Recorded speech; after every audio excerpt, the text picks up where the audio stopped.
하나님 말씀 욥기 28장 12절입니다. 욥기 28장 12절부터 마지막 28절까지 제가 봉독하겠습니다.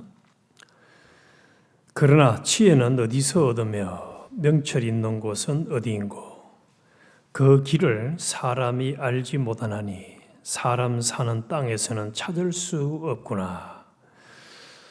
깊은 물이 이러기를 내 속에 있지 아니하다 하며 바다가 이러기를 나와 함께 있지 아니하다 하느니라. 순금으로도 바꿀 수 없고 은을 달아도 그 값을 당하지 못하리니 오빌의 금이나 귀한 청옥수나 남보석으로도 그 값을 당하지 못하겠고 황금이나 수정이라도 비교할 수 없고 정금 장식품으로도 바꿀 수 없으며 진주와 벽옥으로도 비길 수 없나니 지혜의 값은 산호보다 귀하구나. 구서의 황옥으로도 비교할 수 없고 순금으로도 그 값을 헤아리지 못하리라. 그런즉 지혜는 어디서 오며 명철이 머무는 곳은 어디인고 모든 생물의 눈에 숨겨졌고 공중의 새에게 가려졌으며 멸망과 사망도 이러기를 우리가 귀로 그 소문은 들었다 하나니라. 하나님이 그 길을 아시며 있는 곳을 아시나니 이는 그가 땅끝까지 감찰하시며 온 천하를 살피시며 바람의 무게를 정하시며 물의 분량을 정하시며 비 내리는 법칙을 정하시고 비구름의 길과 우레의 법칙을 만드셨음이라.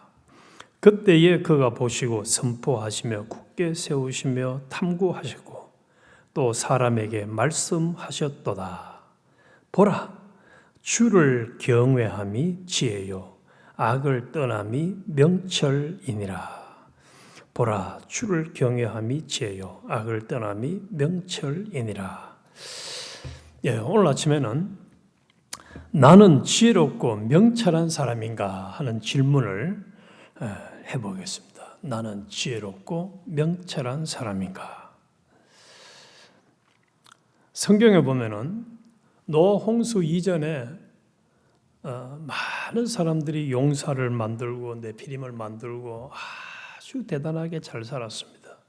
그런데 홍수가 오니까 싹 다 그 죽음을 맞이했습니다. 참 홍수 이전까지만 하면은 그 사람들은 아주 지혜롭고 명철한 사람처럼 보였는데 홍수가 와 보니까 참 미련하고 불쌍한 사람이었다 할 수 있죠. 바벨탑을 쌓은 사람들도 마찬가지였습니다. 또 서기관들, 바리새인들, 세상에 잘 나가는 사람들도 결과는 너무너무 허무했습니다. 그래서 성경에 보면은 참 많은 사람들이 참 지혜롭지 못하다, 명철하지 못하다, 반대로 어리석고 참 미련하게 살다 갔구나 하는 것을 알 수가 있는데 인간이 한편으로는 1절부터 그 11절까지 읽지는 않았습니다만은 참 똑똑합니다. 인간이 은을 캐고 금을 캐고 또 철을 캐고 해서 심지어는 그 광석 또 광산 얘기를 쭉 이제 욥이 하면서 사람이 새들이나 짐승 이런 것들이 하지 못하는 아주 대단한 기술을 가지고 물건을 만드는 실력을 가졌습니다. 지금은 욥이 이 성경을 기록할 때보다도 훨씬 더 많은 과학을 발전시켰고 인터넷을 발전시켜서 요즘 전쟁하는 거 보지만은 그 어떻게 그렇게 무기를 잘 만들었는지 몇천 킬로를 따라가서 그렇게 딱 그것도 목적지에 정확하게 폭격을 하는 이런 시절. 또 휴대폰 하나에서 옛날 같으면 전화기, 컴퓨터, 인터넷 싹 다 되는 카메라까지 다 되잖아요. 요즘 전화기들은. 옛날에는 카메라 별도로 들고 다녔는데 이제는 필요 없을 만큼 발달한 이런 인간이 참 대단한 인간이지만은 그러나 인간들에게는 뭐가 없느냐? 하나님이 말씀하시는 지혜가 명철이 없습니다. 그래서 12절에 그러나 지혜는 어디서 얻으며 명철이 있는 곳은 어딘고 그 길을 사람이 알지 못하나니 사람 사는 땅에서는 찾을 수 없구나. 하나님이 말씀하시는 지혜와 명철은 인간에게는 없다는 것입니다. 그래서 이 세상이 아무리 인간들이 발달하고 똑똑해도 인간들이 가진 지혜와 명철은 하나님 보시기에는 수와 가치로 여길 것이 하나도 없다. 우리는 먼저 여기에 확정을 지어야 됩니다. 그래서 이 28장은 욥기 이제 42장까지 거대한 드라마 속에서 아주 독특한 위치에 있습니다. 이 문학적으로는 욥과 세 친구의 치열한 세 차례의 논쟁이 다 끝이 나고 하나님의 폭풍과 같은 말씀이 임하기 바로 직전에 놓여 있는 지혜의 창가이면서 일종의 막간의 삽입시로 딱 여기다 넣어놨습니다. 하나님. 그리고 욥과 친구들은 고난의 원인을 두고 서로 자신이 옳다면서 인간의 지혜를 짜내어 싸웠지만 결국 아무런 대답을 얻지 못했습니다. 그래서 이 욥이 이제 마지막 제가 두 번을 읽었습니다만은 이 28장은 그런 막간을 이용해서 어떻게 보면 신구약 66권 전체에서 하고 싶은 말씀, 요 하나님이 원하시는 지혜와 명철을 말씀하고 있는 대단한 장입니다. 지혜와 명철, 하나님이 원하시는 지혜와 명철을 일깨워주는 장이에요. 그래서 이 말씀을 묵상하면 할수록 우리는 하나님이 원하는 지혜와 명철한 사람이 되어야 되지, 또 이 28장 28절에다가 딱 기록을 해놓은 하나님의 목적이, 욥을 통해서 이 기록해놓은 목적이, 너가 제발 내가 너를 위해 너희들을 위해서 독생자를 희생해서 구원까지 해줬고 모든 삼라만상을 다 통치해서 너희들의 구원을 이루기에 가장 적합한 현실을 만들어줬는데 왜 그래 미련하고 어리석고 참 바보같이 살아가느냐. 그 삶이 이제 청산하라는 거예요. 하나님이 보시기에. 그래서 지혜로운 사람이 되고 명철한 사람이 되라는 거예요. 솔로몬이 하나님의 은혜로 한동안은 굉장히 지혜로운 사람이었죠. 그래서 잠언도 말하고 시편도 말하고 대단한 통치력을 가진 사람이었습니다. 서바 이왕이 와서 보니까 소문 들었던 것보다 훨씬 더 이 사람은 지혜롭구나 하는 감탄사를 내보냈습니다. 그런데 그는 명철하지를 못했습니다. 나중에 하나님 앞에 악을 행하고 여자들한테 휘둘려가지고 온갖 우상 숭배와 죄를 지으면서 마지막 결론을 뭐라고 해야 합니까? 야, 나는 참 지혜로운 사람이었다. 나는 참 명철한 사람이었다라고 고백하는 것이 아니라 헛되고 모든 것이 헛되다. 내 인생 잘못 살았다라고 탄식을 합니다. 탄식을 해요. 그러면서 욥이 그 솔로몬이 한 고백이 하나님을 경외하며 말씀을 지키는 것이 인간의 본분이라고 말, 본분. 그리고 28절, 오늘 28절에도 주를 경외함이 지혜요 악을 떠남이 명철이니라. 그래서 솔로몬은 막판에 악을 떠나는 삶을 살지 않았어요. 그래서 결과가 용두사미로 끝나버렸습니다. 그래서 하나님은 이 성경을 통해서 특히 욥기 28장을 통해 가지고 참 지혜와 명철을 우리에게 명확하게 깨닫고 또 그것을 삶에 적용시키기를 원하십니다. 그런데 그 지혜가 얼마만큼 대단한 것이냐? 자, 다시 한번 보십시오.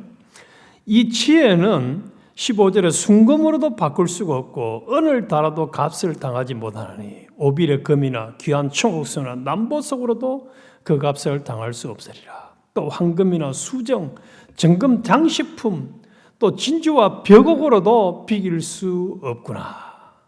지혜의 값은 산호보다 귀하구나. 구스의 황금으로도 비교할 수 없고 순금으로도 그 값을 헤아리지 못하리라.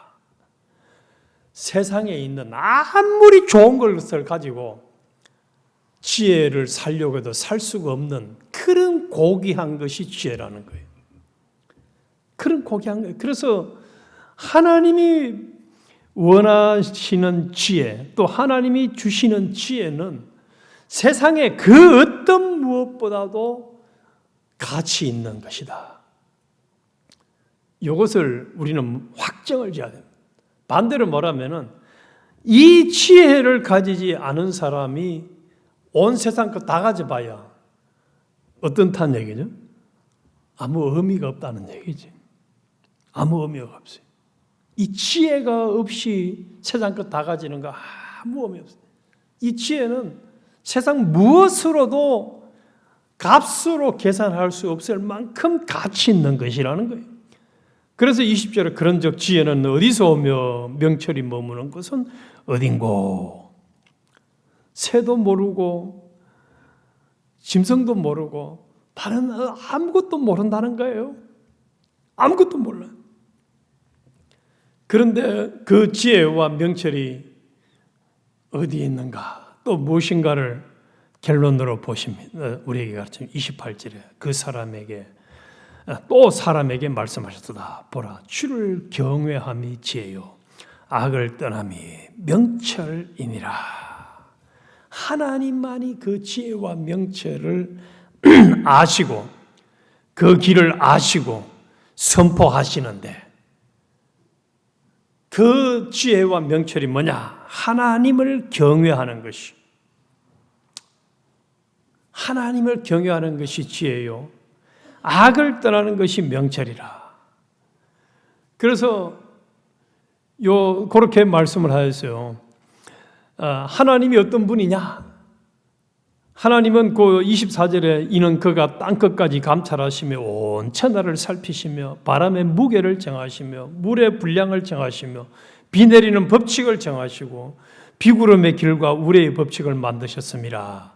그때에 그가 보시고 선포하시며 굳게 세우시며 탐구하셨고. 그래서 온 천하 만물을 창조하시고 홀로 주권하시는 모든 바람과 비, 환경을 주권하시는 그분이 이제 선포를 하셨어요. 또 사람에게 말씀하셨도다. 그분이 뭐라고 말씀하시느냐? 보라, 주를 경외함이 지혜요 악을 떠남이 명철이라. 이 말씀은 많이 들어봤죠. 성경 자문에도 나오고 많이 나오는 말씀. 하나님 주를 경외함이 지혜요 악을 떠남이 명철이라. 지혜에 대해서 영어 성경을 어떻게 번역하나를 제가 찾아보니까 여러 가지 영어 번역본 성경들이 트루 위저돔이라고 번역하는, 진짜 지혜로운, 이게 지혜. 여기 우리 개역 성경은 지금 그냥 주를 경외함이 지혜요, 그냥 단순하게 지혜인데 트루 위저돔, 진실한 지혜라고 표현은 하나님을 경외하는 것이. 또 악을 떠나면 명철이다. 이 명철이란 말은 어떻게 영어로 번역해라? Real understanding. 리얼 딱 붙여야 돼. 그래서 이게 명철이구나. 이제 좀 더 설명을 하겠습니다만은 이 지혜와 명철은 단순히 지적인 탁월함을 의미하는 것이 아닙니다. 인간이 아무리 세상을 정복하고 물질적 부를 쌓아도 하나님을 경외하는 본질적인 지혜 없이는 어두움에 헤매게 되어집니다. 그래서 사실은 이 요즘처럼 과학이 발달한데도 이런 과학을 발전시킨 그 사람들에게 성경이 말하는 지혜는 없습니다. 왜요? 그들은 하나님도 모르고 죽음 이후에 영원한 천국과 지옥을 모르기 때문에 예수를 안 믿잖아요. 하나님 안 믿어요. 그 진짜 무식한 사람들이, 하나님을 모르는 사람들이 어떻게 지혜로운 사람이에요? 또 명철이 없는 사람들이 그 사람들.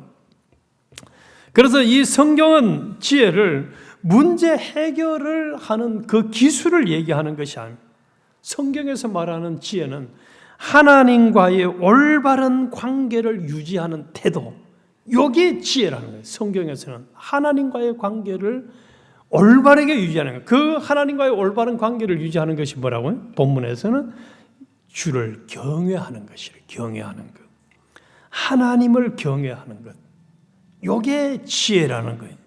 반대로 그래서 지혜는 우리가 들어봤죠. 호크마라는 히브리 말을 들어도 호크마. 이게 지혜인데 그냥 일반적인 이제 이 지혜의 의미는 기술자의 숙련된 기술, 또 장인의 뛰어난 솜씨 이런 거를 얘기하는데 성경에서는 삶을 살아갈 때에 하나님의 뜻대로 살아가는 능력.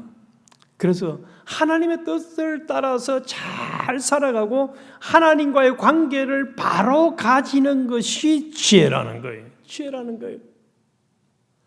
하나님은 우리가 요 하나님을 경외함으로 이런 지혜로운 사람이 되기를 원하십니다. 그래서 하나님을 바르게 알아가고 하나님의 뜻을 올바르게 판단하고 또 하나님 중심으로 인생을 살아가는 능력, 이게 하나님 보시기에 지혜라는 거예요. 하나님을 바로 알아가고 하나님의 뜻을 바로 분별하고 그리고 하나님과의 관계를 바로 가지는 하나님 중심, 신본주의로 살아가는 이것이 성경이 말하는 지혜입니다. 반대로 말하면 하나님을 알지 못하고 하나님과의 관계를 바로 가지지 못하고 하나님의 뜻을 분별하지 못하고 하나님 중심으로 살지 않고 자기 중심, 돈 중심, 일 중심으로 살아가는 사람은 지혜가 없는 사람이라니. 무식한 사람이에요. 무식한 사람. 그래서 아무리 세상 사람들한테 인정을 받고 또 때로는 자기가 자기를 잘났다고 생각할지라도 하나님의 뜻을 분별하지 못하고 하나님 중심과 하나님 말씀대로 하나님의 뜻을 따라서 오늘 우리에게는 성령님이 우리에게 하나님의 뜻을 알려주시잖아요. 그 성령님이 알려주는 하나님의 뜻을 찾아서 순종하지 않는 모든 삶은 그거는 전부 다 지혜로운 삶이 아니다. 지혜로운 삶이 아니라는 거예요. 지혜로운 삶이 아닙니다. 그러면 명철은 뭐냐? 본문에서는 악을 떠나는 것이 명철이다 이렇게 얘기하잖아요. 이 명철이라는 것은 구별하는 겁니다. 분별하는 것. 차이를 알아보는 겁니다. 구별하고 분별하고 차이를 알아보는 것. 그러면은 이 옳고 그름을 분별하는 능력, 이것이 명철이라는 거예요. 명철. 아까 그래서 영어 번역은 어떻게 번역이 되죠? Real understanding. 아, 요게 하나님의 뜻이구나. 아, 요거는 세상의 유혹이구나. 협박이구나. 이렇게 가면 망하는 길이구나. 요 길은 현재는 고난처럼 보이고 십자가의 길이라도 요 길이 온전히 성공하는 길이고 하나님이 함께 해줄 수 있는 길이고 하나님이 복 주실 수 있는 길이다. 요거는 의인의 길이고 요거는 악인의 길. 요걸 분별하는 것이 요게 명철이라는 거예요. 요게 명철이라는 거예요. 악을 떠남이. 악을 떠남이. 악이 뭡니까? 자기 중심, 돈 중심, 일 중심, 하나님 중심 외에 모든 것은 악이거든. 하나님 중심 외에 모든 건 악한 거예요. 그래서 하나님 중심이 아닌 이 악하게 살아가는 것을 떠나고 분별하는 능력이 명철인 거예요. 그래서 이 명철한 사람은 그러니까 어떤 일을 안 하겠죠? 죄를 지을 수가 없어요. 절대로 죄를 지을 수 없어요. 이 기준을 가지고 제가 한번 성경을 쭉 성경에 인물이 엄청나게 5,000명이 넘는 사람이 나오는데 어제 생각을 해보니까 예수님을 빼고 가장 욥기 28장 28절의 기준을 가지고 지혜롭고 명철하게 산 사람이 누굴까를 생각해 보니까 요셉밖에 없더라고요. 제가 생각할 때. 솔로몬은 지혜는 있었는지 몰라도 명철이 없었어요. 악을 분별 못했잖아요. 막판에 인생을 너무 허무하게 끝내버려요. 다윗도 생각해 보니까 지혜로운 사람 같은데 명철하지는 못했던 것 같아요. 요 기준만큼 명철은 다윗도 얼마나 나중에 많은 자충우돌을 했습니까? 그런데 요셉은 보니까 그렇게 하나님과의 관계도 바로 가지고 또 악을 행하지 아니하고 보디발의 아내가 유혹에도 안 넘어가고 일처리도 똑바르게 하니까 나중에 어떻게 했습니까? 이게 분별력이 있으니까 감옥에 모든 재산 다 맡기잖아요. 또 꿈에서 가는 지혜와 명철을 하나님 주셨잖아. 그리고 총리가 돼서도 총리 직분을 잘 감당하니까 왕이 전부 다 맡겼어요. 그리고 마지막에 가서 요셉은 뭐라고 얘기합니까? 내가 이렇게 잘 되고 이렇게 대단한 위치에 있는 것이 이게 내가 잘나서라고 내가 자랑합니까 안 합니까? 지혜롭고 명철한 사람은 자기 자랑 안 합니다. 이거 내가 한 거 아니에요. 하나님이 나를 구원하시고 사용한 것뿐이에요. 모든 영광을 하나님께 마지막까지 딱 돌린 거 보니까 요셉이 욥이 말하는 지혜롭고 명철한 사람이었구나. 할 말 안 할 말, 해야 될 행동, 하지 말아야 할 행동, 하나님이 원하시는 행동을 명확하게 구별한 사람이었어요. 그래서 이 지혜는 뿌리고 명철은 열매라 할 수 있어요. 지혜를 가지고 바르게 하나님과의 관계를 딱 가지고 명철은 현실에서 딱 그대로 순종해서 살아가는 것.